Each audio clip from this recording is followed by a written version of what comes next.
Odatda zerka ochib qo'yib ishimni qilib yuraverman. O'sha yaxshi. Agar zerka ochib turib kutadigan bo'lsam, erta savloni yopib uraman. O'zi aslida maytga keyingacha kutish kerak.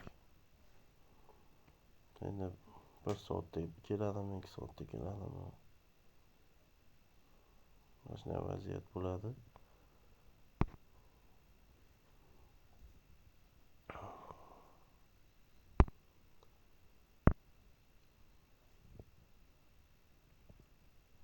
Hozircha yaxshi ketyapti.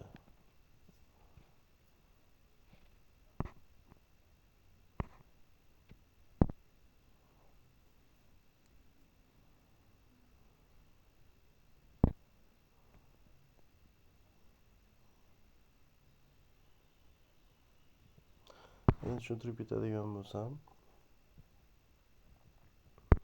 order block FBG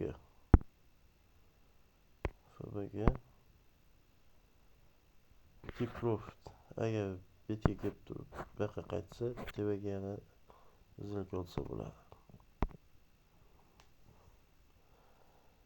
Xullas ishlasa bo'ladi. Yaxshi daromad olish uchun yaxshigina bilim kerak.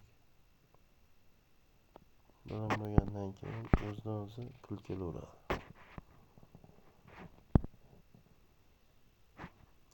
Menga yetadi. Realniy pul ishlash shunaqa bo'ladi. Yetadi. Ko'p riskovat qilmayman.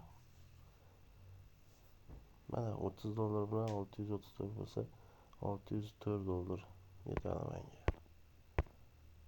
Yana aytgancha, xullas ko'p riskovat qilmaydi. Ko'p haligi 5 ta panjani og'zlariga tiqmaylar. Ozgina ko'p ishlanglar. Misol risk qilayinmi? Misol uchun to'g'ri, mana shuni kutsam $1000, $2000 bo'lishi mumkin. Lekin mana shu $600 bo'ldimi? Normalniy. Sizlar bir kunlarga normalniymi yetadi? Odamlar shu $600 uchun kerak bo'lsa 2 oy ishlashyapti-da. Shuning uchun foydani qilib chiqib ketinglar. Foyda qilib chiqib ketgan yutadi xolos bunda, bu kasbda.